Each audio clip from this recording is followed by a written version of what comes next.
Hello, welcome to the Unseen World channel. If you're enjoying the content, please don't forget to hit that like button and subscribe to stay updated on all my latest videos. In this video, we are going to know about the 4 worst pandemics of the ancient world. Number 1. The Plague of Athens. In 429 BCE, during the Second Peloponnesian War between Athens and Sparta, Athens faced a devastating pandemic known as the Plague of Athens. Ordered by Pericles to seek refuge behind the city walls, the Athenians unknowingly brought the invisible enemy with them. The plague was believed to have come from Egypt and northern Africa and rapidly spread among the crowded population. The initial symptoms of this plague were fever, sneezing, and a sore throat. But the situation quickly got worse. Infected individuals suffered from violent coughing, excruciating chest pains, and developed red skin covered in lesions.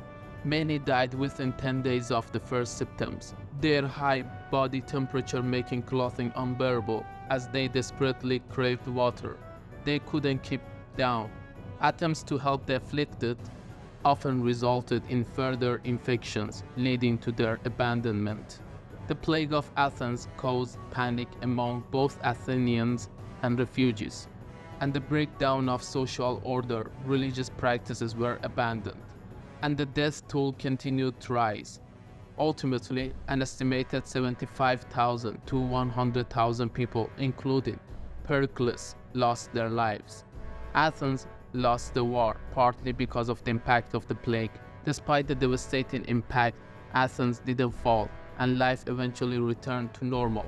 The plague weakened, and although remembered as one of the history's worst pandemics, it didn't result in the downfall of the empire. Number 2. Antonine Plague. In the Roman Empire, the Antonine Plague was believed to have been unleashed by Roman soldiers during the sack of Seleucia. Roman soldiers widened a narrow crevice in the temple. It was one of the worst pandemics. It struck in 165 CE during the rule of emperors Lucius Verus and Marcus Aurelius. The disease quickly spread from Rome to the empire's frontiers. Nowadays, it was discovered that the plague originated in China and spread westward along the Silk Road. The physician Galen described the symptoms including fever, sore throat, diarrhea, skin sore, and pharyngitis. The plague lasted for about 2 weeks. With survivors gaining immunity, it is thought to have been a smallpox or measles. The plague persisted for a generation, peaking in 189 CE, when up to 2,000 people in Rome died daily. It is estimated that 5 million people and potentially more died from the disease. The devastating impact weakened the empire, impacting the economy and the military. The Antonine Plague indirectly contributed to barbarian invasions. Seeking a scapegoat, Marcus Aurelius persecuted Christians.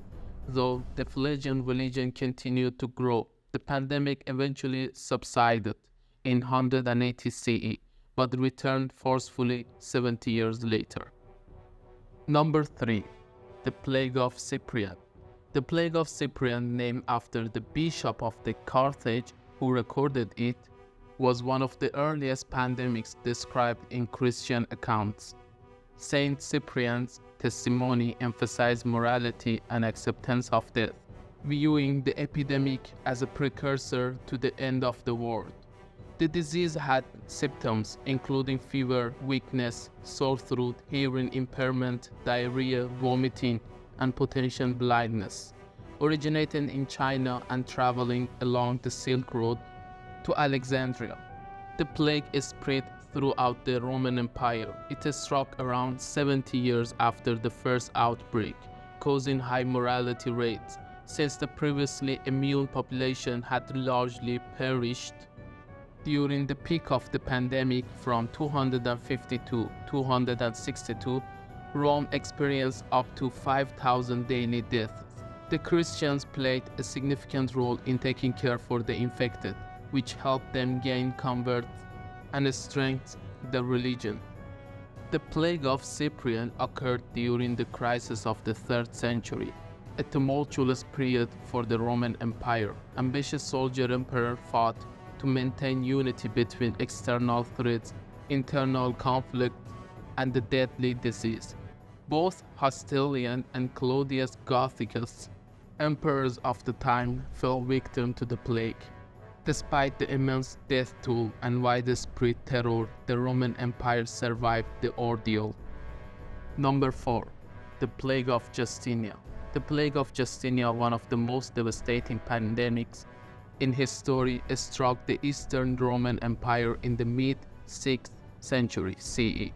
Named after Emperor Justinian, it was the first recorded case of bubonic plague caused by the bacteria Yersinia pestis, transmitted by fleas carried by rodents. It was originated in Egypt in 541. The plague spread through grain ships to Constantinople, the empire's capital. Chronicled by historian Procopius, the pandemic symptoms included high fever, fatigue, swelling, pupils, delusions, and a coma leading to death within a week. At its peak in 542, the disease claimed 5,000 lives per day in Constantinople. Mass graves and towers filled with bodies treated with quicklime became necessary because of the overwhelming number of deaths. Constantinople faced food scarcity and societal collapse, with nearly half of its population succumbing to the plague. The Plague of Justinian spread throughout the empire, causing widespread famine and devastating the economy. It hindered Justinian's plans of reconquest, impacting imperial politics.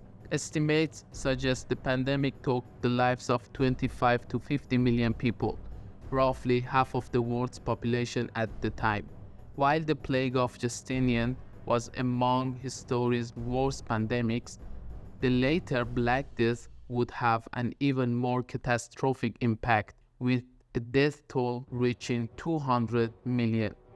Time for a small question. Do you know any other plague? Please leave your answer in the comment part and let us know what kind of subjects you are more into. Thank you for watching.